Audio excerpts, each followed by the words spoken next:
യോഹന്നാന്റെ സുവിശേഷം 12-ാം അധ്യായം 13-ാം വാക്യം. ഈന്തപ്പനകളുടെ കൈകൾ എടുത്തുകൊണ്ട് അവനെ എതിരേൽക്കാൻ പുറപ്പെട്ടു. അവർ വിളിച്ചു പറഞ്ഞു, ഓശാന, കർത്താവിൻ്റെ നാമത്തിൽ വരുന്നവനും ഇസ്രായേലിൻ്റെ രാജാവുമായവൻ വാഴ്ത്തപ്പെട്ടവനാകുന്നു.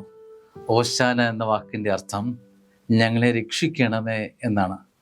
സ്നേഹമുള്ളവരെ, ഇനിയും നമ്മൾ ഈ പദം ഇന്ന് ആവർത്തിക്കുകയാണ്. കർത്താവെ, ഞങ്ങളെ രക്ഷിക്കണമേ. എന്തിൽ നിന്നൊക്കെയാണ് നമുക്ക് രക്ഷ വേണ്ടത് എന്ന ചോദ്യം നമ്മൾ നമ്മളോട് തന്നെ ചോദിക്കണം. നീ ഇനി രക്ഷപ്പെടേണ്ടത് എന്തിൽ നിന്നാണ്?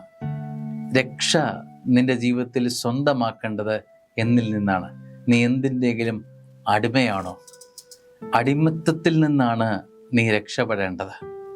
ചില അനുഭവങ്ങളിൽ നിന്ന് എന്നെ രക്ഷിക്കണമേ. ചില ബന്ധങ്ങളിൽ നിന്ന്, നിന്നെ അടിമപ്പെടുത്തിയിരിക്കുന്ന ചില ബന്ധങ്ങളിൽ നിന്ന് എന്നെ രക്ഷിക്കണമേ. തിന്മയുടെ ചില പോരാട്ടങ്ങളിൽ നിന്ന് എന്നെ രക്ഷിക്കണമേ. സ്നേഹമുള്ളവരെ, നമ്മുടെ ബന്ധനം എവിടെയാണെന്ന് നമ്മൾ തിരിച്ചറിയണം. ആ ബന്ധനത്തെ സമർപ്പിച്ച് പ്രാർത്ഥിക്കുമ്പോഴാണ് ഈ ഓശാന എന്ന വാക്കിന് ഇന്ന് നൂതനമായ അർത്ഥം ലഭിക്കുക. അന്ന് ഒരിക്കൽ എന്നത്തേക്കുമായി ചൊല്ലിയ പ്രാർത്ഥനയല്ല, മറിച്ച് ഇന്നും പ്രസക്തമായ പ്രാർത്ഥനയാണ് ഓശാന.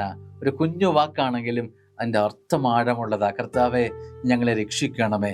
ഞങ്ങളെ കടന്നാക്രമിക്കുന്ന, ഞങ്ങളുടെ നന്മ ചോർത്തി കളയുന്ന, ഞങ്ങളുടെ കൃപയെ ഇല്ലാതാക്കുന്ന, കർത്താവെ, ഞങ്ങളുടെ ജീവിതത്തിലെ സ്വാതന്ത്ര്യം നശിപ്പിക്കുന്ന, ഞങ്ങളുടെ കൃപ എന്നത്തേക്കുമായി ഇല്ലാതാക്കി തച്ചുടയ്ക്കുന്ന വിഷയം എന്താണോ ആ വിഷയം വെച്ചിട്ട്, കർത്താവെ, ഇതിൽ നിന്ന് ഓശാന, ഞങ്ങളെ രക്ഷിക്കണമെന്ന് പ്രാർത്ഥിച്ചു നോക്കിക്കേ.